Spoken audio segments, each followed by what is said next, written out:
facilita, porque uma coisa muito frustrante é você esperar esse tempo todo e o touro ser negativo. Mas isso vai acontecer sempre, né? Para ter os bons, tem que ter os ruins também. E é lógico, a velocidade, né? Nós estamos falando aqui de melhoramento genético, a gente falou de intervalo de gerações, quanto mais rápido isso for, melhor é, tá? Mas são muitas informações que devem ser utilizadas de forma muito coesa, de bom senso e por aí afora, tá? Então isso é importante para nós. E nós vamos falar, né, nas outras, de uns 2 anos para cá, não, na verdade, a partir de 2014, 2015, nós tivemos um avanço muito grande na seleção genômica.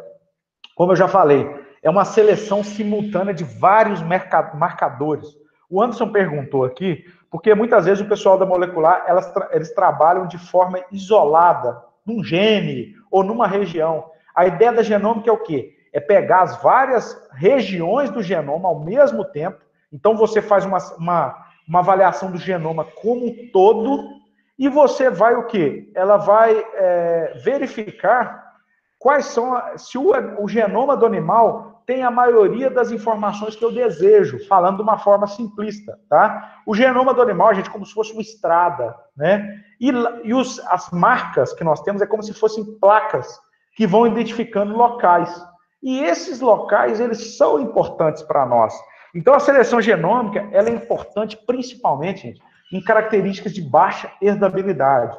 Eu sei que vocês vão estar lembrando disso, obviamente, mas eu vou repetir, né? Não tem muito tempo, mas está sendo um ano atípico aí, né?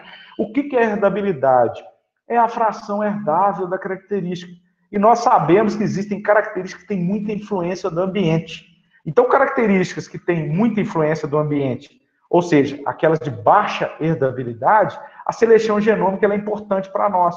Porque nós vamos direto lá dentro do genoma verificar. Porque eu falo para vocês o seguinte, fenótipo é igual a genótipo ao ambiente. Se uma característica tem grande efeito do ambiente sobre a expressão dela, então para nós é o quê? O ambiente ele atrapalha, né? Porque o efeito dele é muito grande sobre a expressão da característica.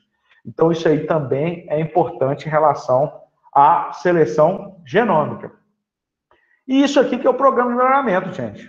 Né? Se você for pensar, isso aqui é o que nós buscamos, né? Estou dando até um retorno aqui da aula passada, que nós falamos disso aqui também, mas tem alguns que estão entrando a primeira vez, é importante a gente estar identificando e revendo essa parte.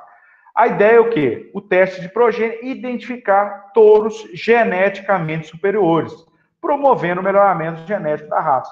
A gente sabe que o Brasil tem várias adversidades, o clima é tropical. Vocês veem hoje, ó, nós estamos agora, né, até deve estar chovendo aí para vocês, aqui está chovendo em Bambuí, mas é o quê? O estresse muito grande em relação ao clima, né, variações climáticas muito altas, o país é muito grande, a questão da nutrição, do manejo, da produção de leite ainda é baixa, as médias dos rebanhos, e aí nós podemos usar também outras ferramentas. Então, nós fechamos aqui um compilado da seleção e dos métodos de seleção. E outra ferramenta que nós usamos demais é o cruzamento. Até aqui ficou bem uma parte Nelore, uma parte holandês, né? Mas buscar o quê? O cruzamento. Então, muitas vezes, o cruzamento ele tem uma base importante para nós no programa de melhoramento genético. E no melhoramento de gado de leite, muitas raças se originaram a partir de cruzamento. Vou dar um exemplo aqui, a mais comum para vocês, que é a raça Girolando, que nós vamos falar da importância dela. A raça Girolando é uma raça que foi em 1996, ela foi oficializada pela associação, pelo Ministério da Agricultura, e ela, qual que era a ideia dela? É juntar o que tem do holandês e juntar também o que tem da raça Gir. E qual que é a ideia do cruzamento aí para criar, por exemplo, uma raça? É uma raça sintética, né? E o mais importante é o seguinte, é a fixação dos genes. Vocês vão ver mais à frente que a maioria das raças, elas se fixaram no grau de sangue 5/8. Esse grau de sangue, fizeram vários estudos, né, avaliando, se considerou que você tem a menor segregação dos genes. O que é segregação dos genes? É não fixar a característica, segregar uma coisa o quê? Perder. Eu até falei isso muito na teoria do melhoramento animal com vocês. Pensa o seguinte, se eu tivesse um cruzamento entre dois animais que são da mesma raça, e o produto não tivesse nada a ver com os pais, que significa o quê? Que os genes se perderam, não fixou as características da raça. Então, por isso que a gente vai falar muito também das raças sintéticas. Mas voltando aqui, o cruzamento em si. Quais são os pontos positivos e negativos, tá? Primeiro, nós temos que analisar os graus de diferenças, a importância disso, justificar que tipo de cruzamento que eu vou fazer. Um exemplo que nós temos aqui, gente, de cruzamento é complementariedade entre raças. Então, você tem que definir o seguinte, meu cruzamento, ele busca o quê? E escolher principalmente quais são os indivíduos, pensando em raça pura, mas pensando no cruzamento entre raças, qual vai ser a combinação entre raças que eu quero. E defender e descrever muito bem essa decisão desse cruzamento entre os indivíduos, tá? Então, nós temos dois tipos de cruzamento. Cruzamento entre raças, visando a complementariedade e o produto comercial. E nós temos os cruzamentos dentro das raças, que visa o processo de seleção interno de uma raça, né? Então, por exemplo, cruzamento entre linhagens diferentes e por aí afora, tá? E aí nós também temos que ter uma visão importante para vocês aqui, que nós temos visões diferentes dentro dos programas de seleção. Só lembrando aqui, ó, por exemplo, essa foto antiga aqui, né? Essa aqui também, isso é uma avaliação visual. Vocês participam muito aí às vezes quando vão no Exposebu, né? Quando vão lá dar uma olhada, participar, né? Ver essa questão toda. Lá é feita uma avaliação visual que ela é desde a década de 30, de 40, que é o quê? Você leva o animal para a pista. Esse animal na pista, na verdade, o que ele é apresentado são os animais que o criador, o selecionador, na cabeça dele, ele considera como se fossem os melhores. Aí ele leva para a pista e ele põe o quê? Para o juiz avaliar. O juiz, teoricamente, são profissionais. Antigamente, gente, o juiz, ele era, na verdade, criadores de renome, né? Pessoas que tinham uma experiência muito grande na raça. Então, eles eram apresentados. E aqui, hoje, já mudou isso muito, mas quem apresentava o animal que ele considera como o biotipo ideal da raça era o próprio dono. Ele vinha com uma varinha aqui, mostrava e apresentava o animal que ele considerava o melhor na concepção dele. Então, isso também é importante para nós, tá? Então, o selecionador, ele tem um papel fundamental, primeiro, no fomento da raça. Uma associação bem organizada, ela é fundamental para que tenha programas de melhoramento. A nível mundial, as cooperativas fora do país, aí, seja na Nova Zelândia, seja em outros países aí, os produtores organizados são importantes fomentadores dos programas de seleção. Lembrando, gente, o programa de seleção de bovinos é completamente diferente de suínos e aves. Vocês viram isso lá com o André. O bovino, ele tem uma coisa muito mais pessoal, né? De linhagem. Ele não é, vamos dizer assim, eu posso até ser meio errado, mas é uma visão minha. Os suínos e aves, ele tem uma visão muito mais empresarial. É lógico, bovinos também tem, né? Mas ele não tem tão bem definida essa cadeia, né? O selecionador, se você for ver aquela pirâmidezinha que nós temos, no bovino de leite, de corte, basicamente é o quê? O topo da cadeia, genética, multiplicador e comercial. Né? A multiplicação da genética em bovinos, em suínos e aves, ela é muito mais complexa, né, em relação a isso. Tá? Tanto é que eu tenho um amigo que ele trabalha lá ele está até lá nos Estados Unidos, né, o Marcos Yamaki. Ele fala que por que o pessoal do bovinos não se organizou igual a aves e suínos? Eles trabalham muito com linhagens dentro das raças. Né, ele está lá numa multinacional. Hoje, para vocês terem ideia, em aves são ele até brinca comigo que são 2 empresas no mundo inteiro que controlam a genética de aves. Ele falou, se eu for mandado embora aqui, eu só tenho um lugar para trabalhar. Então, em bovinos, ainda está pulverizado, principalmente zebuínos. Taurinos já está mais concentrado, as centrais dominam o mercado mesmo, e elas lá vão avançando aí nessa elitização aí da genética. Tá? Então, essa é a visão, muitas vezes, do selecionador. E o selecionador também tem que ter essa concepção, né? Às vezes o touro que ele acha que é o melhor para ele, não vai ser o melhor na avaliação genética. Então, o selecionador, ele visa tem muitas frustrações também, né? Mas ele sempre tenta acertar, né? Que é o quê? É pegar o melhor animal, filho do melhor touro, com a melhor vaca, mas não é certeza que ele vai conseguir esse resultado, tá? Isso é importante. A visão do pesquisador, né, que é uma visão muito nossa aqui, que é buscar, eu até coloquei essa curvinha aqui, gente, ó, o que a gente está tentando? Mudar a curva, né, essa curva binomial, né, ou de formato de sino, que é tentar o quê? Aumentar a média para determinada característica, ou, por exemplo, reduzir idade ao primeiro parto, né, trabalhar com ambiente, herança e resposta, né, o que o animal tem, o que ele vai ser, o que ele é. Então, a gente sempre está tentando buscar metodologia para acertar o máximo. Essa é a visão do pesquisador. Sempre trazendo novas metodologias para descobrir a questão da ancestralidade, descobrir como é que funciona uma série de questões. Então, é um desafio muito grande. Eu te falo que a gente tem que estar muito antenado às novidades, né? Quando nós fizemos aqui o nosso seminário, né, nós tivemos a segunda edição, né, sobre a questão da genética zebuína, o professor Dr. Rui Werneck esteve aqui, né, então a gente vê que os avanços são os mais diversos, vários grupos de pesquisa trabalhando a nível mundial, e o Brasil tem ótimos pesquisadores na área de melhoramento genético. Então a visão dele é o quê? É tentar enxergar através dessa lupa o que tem lá dentro do genoma do animal, ser o mais assertivo possível. Tá? Então, é um trabalho constante. E a visão, gente, do produtor mesmo, né, que é diferente. O selecionador, ele é um produtor, mas nem todo produtor é um selecionador. Ele quer o quê? Ele quer o teu produto, né, que é produzir carne, produzir leite e buscar realmente o melhor. Porque o que ele... até às vezes a gente fala nas aulas aí, bovinocultura, bovino de corte, né, que o que você gasta com animal ruim, você gasta com animal bom. Né? Às vezes o animal não tem eficiência.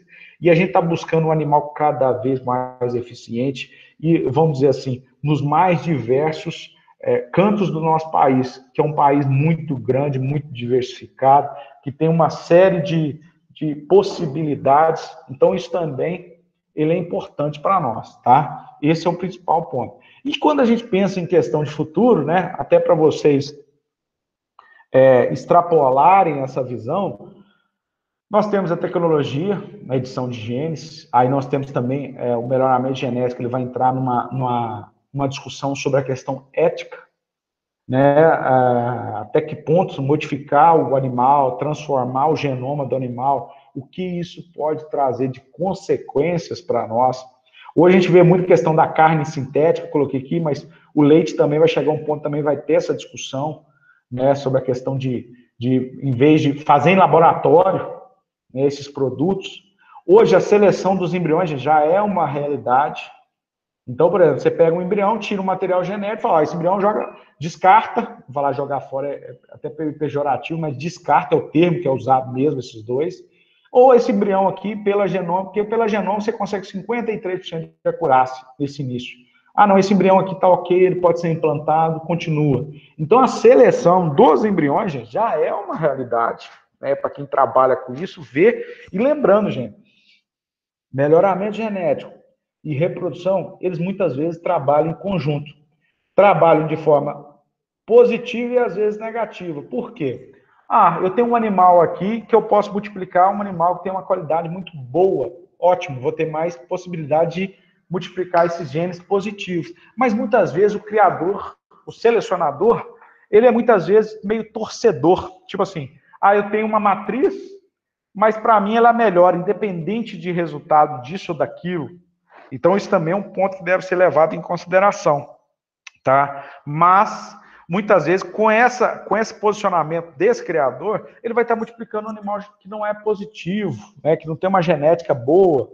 Então isso também, esse futuro, ele é importante, né? Muitas coisas que a gente está iniciando, pode ser que no futuro isso seja uma realidade comum, que eu esteja aqui conversando com vocês, mostrando como é que funciona um programa de seleção baseada nos embriões, por exemplo. Né? O tempo que isso reduziu, como era no passado, talvez aquela seta que eu coloquei lá de eficiência dos processos, vão ter aqui mais, com certeza. Né? A tecnologia, a ciência, ela não para, ela está em contínuo caminho em relação a isso. Tá? E é lógico, tem que ser um trabalho conjunto. Ok? Deixa eu voltar para a nossa sala aqui em relação a isso. Então, esses são os caminhos que nós temos avançado em relação aos programas de melhoramento.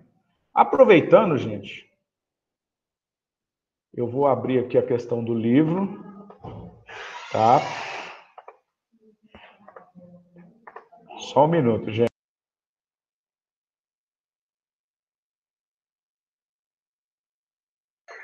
Então, gente, eu vou também colocar aqui outra apresentação, tá? Opa.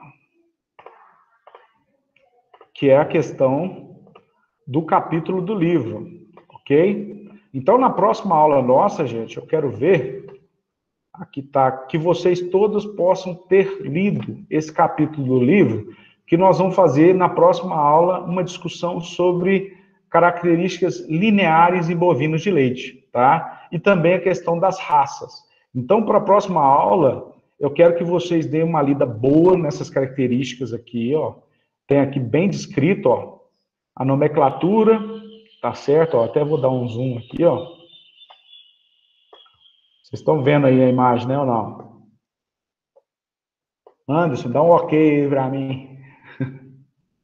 Estamos vendo sim a imagem. Então, tá ótimo. Então, gente, na nossa próxima aula, nós vamos discutir as características lineares e vamos discutir os parâmetros genéticos. Então, eu vou deixar para vocês essa semana aí, como, vamos dizer assim, atividade, estarem lendo esse capítulo de livro, tá? Eu coloquei lá na nossa sala virtual, e aí eu estou à disposição de vocês, tá? Então, hoje, o meu intuito era finalizar essa apresentação e o tempo restante aí eu passo para vocês estarem lendo o capítulo de livro e também dúvidas, gente.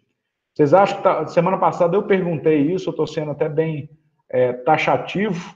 Se vocês querem que eu continue nesse formato, colocando um pouco de aula síncrone, né, deixando atividades lá nos fóruns, né? Eu vou postar mais material essa semana. Inclusive, até vou passar esse vídeo aqui que eu já vou postar lá.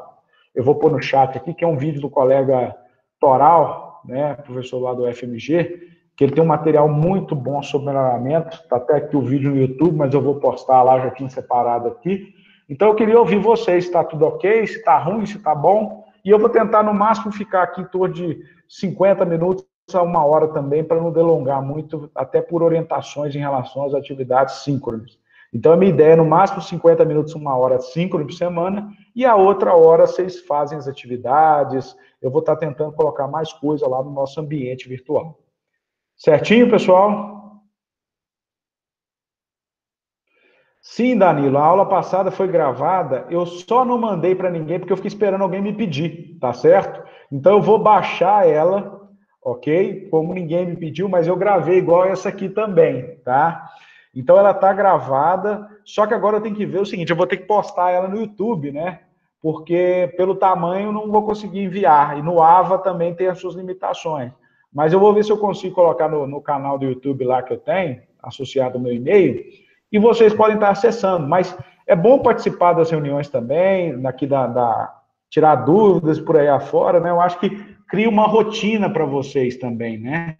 Para não se sentirem perdidos em relação a esse processo. Nós estamos aqui hoje são 12, né? Porque o Leandro deve estar duplicado, porque ele deve estar no celular e no outro, mas são em torno de 12 pessoas que estão participando de forma síncrona. Semana passada também foi esse número.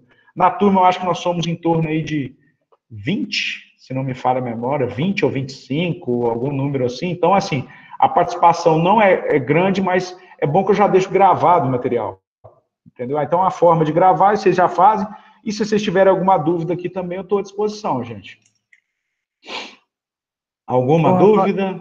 Ô, Rafael, quando ali você falou da questão do gene do leite e tal, se a gente estabelecer igual, vamos botar aí, daqui para frente, para as próximas gerações, só o leite A2, logicamente, assim, o preço que ele tem hoje vai cair, né? Porque como é a única oferta, comprar valor de mercado, ele cai tanto na questão da produção do queijo, quanto no seu largo aspecto de distribuição, não é isso?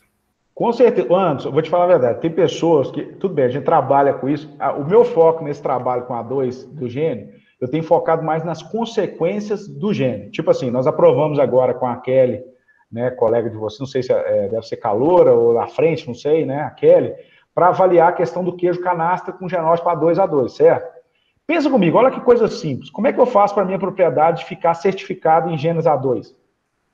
Certo? O que eu faço basicamente? Retiro todos os animais que são A1, A1 e A1, A2 e só uso touro A2, A2. Pronto. Né? Meu rebanho foi. Então, na verdade, teoricamente, isso vai acontecer, igual você falou, não é difícil. Eu estou trabalhando agora com um rapaz lá estou com um projeto lá no México, que é a Agro Brazuca, que nós estamos transformando o rebanho, ele já está fazendo esse trabalho, mas ele quer embriões fechados A2, A2. Então, ele está fazendo os acasalamentos dirigidos considerando isso, mas aí entra uma dúvida cruel. Qual que é melhor? Será que você descartar um animal que é A1, A2, mas é espetacular de leite, vale a pena? Ou prefere esperar umas 2 gerações para deixar todo mundo A2, A2? Né? Então, é isso aí que você falou. O gene, essa é uma forma mais fácil de fazer, e é lógico que a gente oferta demanda. Vai chegar um ponto também que isso vai deixar de ser um nicho de mercado e vai passar a fazer parte de um conceito de leite de qualidade. Né? Então, é basicamente isso. O Danilo colocou, né? Antigamente as vacas, elas tinham isso e teve uma mutação, né? Que ocorreu lá atrás, e aí elas foram para começar a produzir leite A1. E na verdade, o zebuíno, ele tem pegado esse nicho de mercado, porque 90% das vacas zebuíno, qualquer rebanho, sem ter feito seleção de nada, se você pegar, eu garanto, 90% já vai ser A2, A2. O zebuíno, tá? Não precisa fazer, mas você vai ter indivíduos A1, A2. Até fica a curiosidade para vocês, peguem um catálogo de touros, por exemplo, da raça Guzerá, da raça Gir, né, que são os mais comuns que a gente tem aí, basicamente, a grande parte vai ser A2, A2. Porém, você vai ter alguns touros que são A1, A1, que vai aparecer e que as centrais já não querem mais, tá? Às vezes você vai negociar com o cara, eu quero um touro, põe ele aqui na central e tal, você tem interesse? Aí ele fala, poxa, mas ele é muito bom, mas ele é A1, A1, A1, A2. Então o mercado já absorveu isso e tem que lembrar, gente, genética é recurso, é caro, faz parte do processo, isso é importante para nós. Ok, gente? Mais algum questionamento? Respondi, Anderson? Não? Respondeu. E outra coisa, a gente tá, eu até perdi aqui. A gente fala dessa organização, você comparou essa organização de suínos e aves, né, com de bovino. Você acha que essa falta de organização, vamos dizer assim, né, entre aspas, mas todo esse processo de bovino se dá por ser gerações mais longas em comparação com esses outros dois animais, ou não? Tipo, a gente demorar mais para ver o resultado e aí talvez o âmbito humano de querer testar novos meios para obter mais resultados gerou essa desorganização toda que a gente tem hoje? Na verdade, o que acontece, Anderson? O produtor de leite e o produtor de gado de corte, ele é muito individualista nas suas ações. Se você for pensar, o único lugar no Brasil que está melhor essa questão do cooperativismo é o sul do país. Vamos pegar a região de Castro, né? Lá você tem funcionando uma cooperativa, que antigamente era Batavo, né? Vendeu, agora criou uma outra marca. Mas o grande problema da organização é o próprio produtor. Vou dar um exemplo aqui. Vamos dar uma coisa simples da gente conseguir. Por exemplo, os criadores de, Guzerá no Brasil. Se eles montassem uma cooperativa, já tem associação, certo? Se a associação fosse dona de todos os touros Guzerá, certo? Todo mundo ia ganhar. Né? Por quê? Porque tem a gente que, por exemplo, se eu sou um criador lá, pode ser que meu touro seja negativo e não ganhe nada.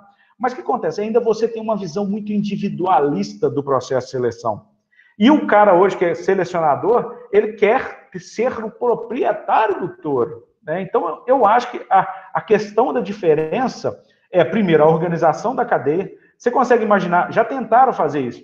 O que seria interessante? Você ter lá o produtor de genética, de gado de corte, por exemplo, gado de leite, o produtor que recebe essa genética e recebe também ração, vamos tentar comparar com a questão lá do suíno e aves. E ele entrega o produto para a cooperativa ou para a empresa.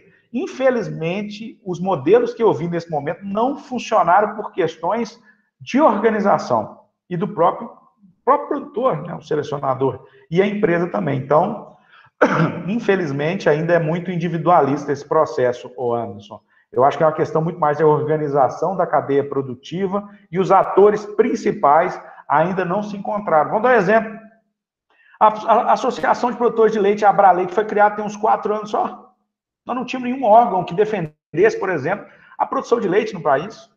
Olha que contraditório. Se você não tem uma associação para o leite, quem dirá tentar se organizar?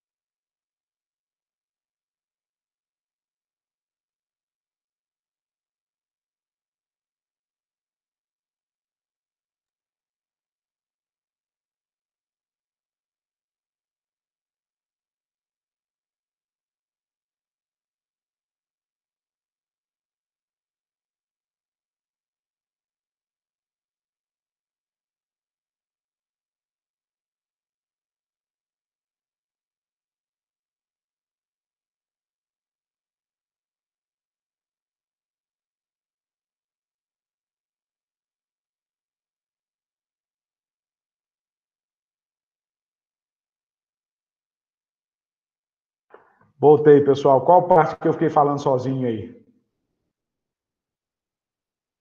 Acho que a gente perdeu o finalzinho aí. A hora que você foi falar da organização, da montagem da organização. Tá. Então, quando você vê, aves e suínos começou no sul do país, que já tem uma tradição cooperativista maior, entendeu?